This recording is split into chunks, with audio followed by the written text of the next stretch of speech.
Hürmetli vatandaşım, haberinin devamını anlaysınlar. Haber mundaq başlandı. Şu yer vakti ikinci günü Türkiye sakçı taraf İstanbul keşlik kilop hücum kılışkı münasebetlik tartılgan suretlerini tarqat. Türkiye matbuatları ikinci günü mundaq tarqat sakçı taraf dastlabki gumonliq jinoyatchining O'zbekistondan kelganligi yoki Qirg'izistondan kelganligi to'g'risida hukm qilgan. Amaldorlar qotilni tekshiryapti. Qotil Jungo Shinjongdan kelgan bo'lishi mumkin deb hukm. Kuzatuvchilar to'g'ri bitta xabar qilib mundaq qildi. Shu yer vaqti 1-oyning 1-kuni saharda bir nafar qotil Istanbulga kirib, binoga kirib, o'q chiqarib 39 nafar kishining vafot bo'lishi va 69 nafar kishining yorilishini keltirib chiqadi. Doirlar qotilni izlayapti. Turkiyada uzun tarixga ingliz tilida nashr qilingan Daily News gazeti ikkinchi kuni bexatarlik mutaxassislarning hukmlariga asoslab mundaq ko'rsatdi. 1-oyning 1-kuni İstanbulda kitotga hujum qilgan zo'ravon maxsus harbiy ta'lim-tarbiya ko'rgan, qurol ishlatishni biladigan zo'ravondir. Turkiya soqchi taraf birinchi qatim hujum qilish manzilisini ko'rsatdi. Hujum qilguvchi 25 yosh atrofida. Tunji dokladida soqchi taraf mundaq doklad qildi. Qotil O'zbekiston yoki Qirg'izistondan kelgan bo'lishi mumkin. Lekin Turkiya amaldorlari qotil Jungo Shinjongdan kelgan bo'lishi mumkin deb ko'rsatdi. Lekin xabar qilguvchi gazet Shinjongning o'rnini xato ko'rsatdi.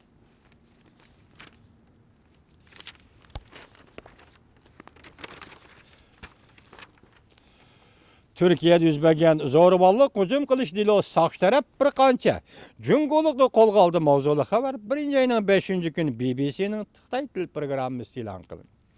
Türkiye matbuotining xabar qilishiga asoslanganda Türkiye soqchilari İstanbulda keşlik kilop hujum qilgan deloga munosabatlik bir necha nafar Uyg'urni qo'lga oldi. Anadolu agentligi xabar qilib mundaq ko'rsatdi. Bu qo'lga olinganlar Jungoning Shinjong o'lkasidan kelgan hujum qilishga munosabatli kishilar. Buningda sal burun Angliya Times gazeti xabar qilib mundaq ko'rsatgan, qotil Shinjongdan kelgan Uyg'ur. O 2016-yil 11-oy Turkiyaga yetib kelgan. Buningdan burun Suriyada ta'lim-tarbiya ko'rgan. Buningdan burun xabarlarda mundaq ko'rsatilgan, Turkiya doiralari qochib yurgan qotilning ismini oshkorlashni rad qildi. Lekin haftaning 2-kuni uning ayolini qo'lga oldi hamda Konya shahrida bir uyni aqtirdi deydi. Jungolik Uyg'ur qotillik delosiga moslashdimi? Jungo javob qildi. Mavzuli xabar 1-oyning 5-kuni Banvi Tor betida e'lon qildi. Xabar mundaq boshlandi. 1-oyning 5-kuni Jungo Tashqi ishlar ministrligi muxbirlarni kutib olish yig'inida bayonot e'lon qilib, bayonotchi Gengshvan mundaq ko'rsatdi. Biz aloqador matbuotlarning xabarlarini ko'rdik. Turkiyaning soqchilari tekshirish dokladi dahi e'lon qilmadi. Voqeaning taraqqiyotiga Jungo taraf davomli diqqat qildi. Turkiya kilop hujum qilgan qotil balki Jungo Shinjonglik bo'lishi mumkin mavzuli xabar 1-oyning 7-kuni Xitoylar turmushi Tor betida e'lon qilindi. Shu kuni Banvi Tor beti ko'chirib berildi. Xabar mundaq bo'ldi. 1-oyning 1-kuni İstanbulda 39 nafar odam vafot bo'lgan. 80 nafar kishi yaralangan voqea yuz berdi. Anadolu agentligi mundaq xabar qildi. Haftaning 4-kuni 1-oyning 5-kuni Shinjongliklarni qo'lga olishdan burun Turkiya soqchi taraf bu deloga chetishda 34 nafar kishini qo'lga oldi. Lekin qotil o'zi hozirgacha qochib yuribdi. Turkiyaning muavin boshqoni qotilning Uyg'ur bo'lish ehtimoliga yaqin.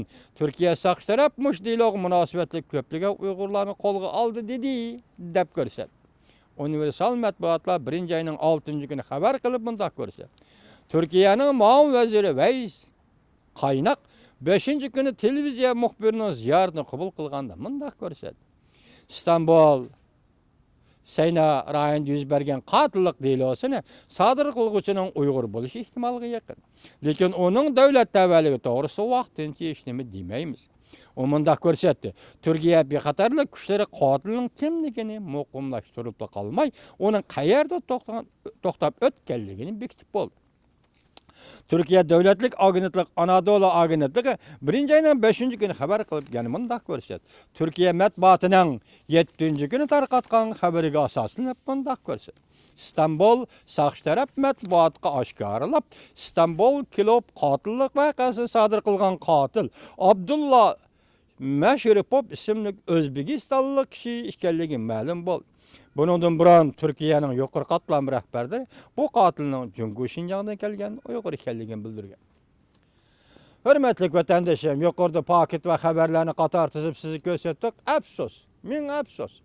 Qotil, yana zo'ravon kishi O'zbekistondan kelgan kishi ekan. Bu yerda gap nima uchun milliy etnik tarkibiga ega kishilarni ko'tarib davron qiladi-yu, uning davlat tavalligi to'g'risida so'zlashlar bo'ldi. Nimishki etnik tarkib mesela Uyg'urlarga shunchalar tuhmat, shunchalar bo'xton chaplaydi. Dikkat kıldınız mı vatandaş? Neymiş ki muş ay muş günlerde. Mesela bu iş birinci ayının 7. gün devamlaştı. Yani 13 günden keyin Amerika Qo'shma Shtatlar yangi saylangan Prezident Trump Aqsaroyga kirdi. Prezident Trump Aqsaroyga kirishdan burun Uyg'urlarni xalqaro jamiyatda zo'ravon qotilga aylantirish kimning plani? Xitoyning plani bo'lsa bu planga Turkiya matbuoti nima uchun moslashdi? Oylab ko'ring, hurmatli vatandoshim, 2014-yil 7-ayning 15-kundan 7-ayning 28-kunigacha butun Turkiya xalqi ko'chalarga chiqib namoyish qilib, Uyg'urlarning diniy e'tiqod erkinligini, siyosiy huquqlarini qo'g'dash uchun ko'tarildi. Zo'r namoyish qildi. 15 kun to'xtamay namoyish qildi. Uyghur xalqiga istaşlık qildi. Uyghur xalqini qo'lladi. Uyg'urning dardini butun dunyoga anglat. Oradan 2 yil o'tmay bugun endi Turkiyaning ahvoli qarang. Turkiya matbuoti o'ttirg'i chiqib, sana shu qotil O'zbekistonlik qotil ma'lum bo'lib tursinmi, nima uchun buni Uyg'ur deb tashviq qilding, Uyg'ur deb davron qildi. Biz bugun Xitoyning qo'lining bir uzun qo'l ekanligini, har qanday joyga berib yetadiganligini ko'rib yetalaymiz vatandoshim. Mesela Xitoyning Turkiya turistlik elçileri, konsulları nemish qildigan nimalar? Dal mushundaq ishlarni qiladigan nimalar? Nemish ki Xitoy hukumatı bugun nemish deb Xitoy qo'ymaymiz. Xitoy cho'qim shunday qildi. Chunki hozir dunyoda o'zgarish bo'layotdi. Bu o'zgarishning o'zi Prezident Trumpning Aqsaroyga kirishi yoki prezident bo'lib saylanishiga munosabatlik bo'layotdi. Prezident Trumpning Jungo qartilgan siyosati, qattiq siyosat bo'ladiganligini biz 11-ayning 8-kundan o'tgan yil hozirga so'zlab kelyapmiz. Demak, bu qatim Amerikada yangi saylangan prezident Trump Xitoy qattiq qo'l siyosat yurgizdi. Dal mushundaq vaqtda Xitoy nima uchun oldirab o'ttirg'i chiqib Uyg'urlarni xalqaro jamiyat ko'tarib chiqib zo'ravon degizmoqchi bo'ldi, qotil degizmoqchi bo'ldi. Biz mushundaq shunchalik o'zimizni aqlaymiz, chunki biz bu voqeaning sirtidagi odam. Hech qanday bir Uyg'ur buni tekshirishga, buni nima ekanligini aniqlashga qodir emas. Qatnasholmaydi. Uyg'ur mazlum millat, burunda bundaq kuch yo'q, bundaq huquq yo'q. Demak, sen yavaş holda bechora tug'an millatga nemishqi bu tuhmatni tangasa? Nemishqi majburlaysan? Uyg'urni nemishqi majburlaysan? Mana bugunlarda yana bir xabar keldi, hozir 3 nafar Uyg'ur gumonlik unsurda Xitoyda etib tashlandi, mustamlik Uyg'uristonda etib tashlandi. Uyg'ur nima qilish kerak? Zoda nima qilish kerak? John Locke, Angliyalik faylasuf, davlat ta'limochisi John Locke nima dedi? Bir inson o'zining hayotini hech qachon ikkinchi bir insonning ixtiyoriy bir taraf qilishiga javob berolmaydi. Qarab turolmaydi. Yoki bir inson o'zining hayotini ikkinchi bir insonning ixtiyori bir taraf qilishga topshirib berolmaydi. Demak, Uyg'urmi shu inson?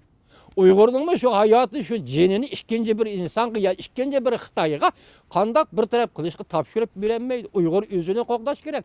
Qaysi yo'l bilan qo'g'dash kerak? Dunyo birdimi desanglar-chi? Uyg'ur nima qilish kerak?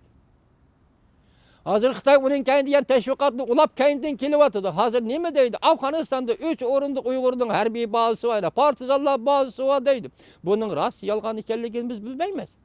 Nemishki mush gaplar dal mushundaq vaziyatda xalqaro dunyoda vaziyat nihoyat jiddiylashayotgan. Bo'libmi Amerika bilan Xitoy munosabat jiddiylashayotgan bir paytda u tarafda Tayvan vaziyati jiddiylashadi, bu tarafda G'arbda Xitoyning mustamlikasi Xinjiang vaziyati jiddiylashadi. Nimishki Uyg'urga tuhmat atadi. Xinjiangdan kelgan qotildi. Ishiningki, apandilar, matbuotchilar, agar siz bu qotilni Xinjiangdan kelgan deb isbotlashga urindigan bo'lsangiz, jumla nihoyat oddiy. Xinjiangdan kelib chet elda qotillik zo'ravonlik qilayotgan Uyg'urning kim ekanligi nayta aniq bo'ladi. Bu Uyg'ur yoki Xitoyning saqch tarafdan avatilgan odami, yoki Xitoyning Anchantingda avatilgan odami, yoki Xitoyda harbiy sifatida vazifa o'tagan Xitoyning qo'lidagi odam bo'ladi. Xitoy tarbiyalab salgan jasos bo'ladi.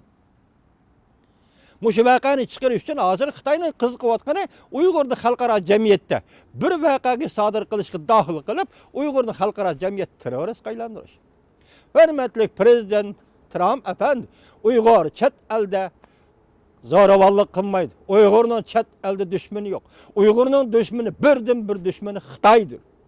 Uyg'ur hozir kurash qilyapti. Milliy ozodlik uchun kurash qilyapti. Prezident Trump efendi, siz bu tashviqotlarga mayli Turkiyadan kelsin, mayli boshqa yoqdan kelsin, siz bu tashviqotlarga ishonmang. Uyg'ur terrorist emas, Uyg'ur milliy ozodlik uchun kurash qilayotgan millatdir.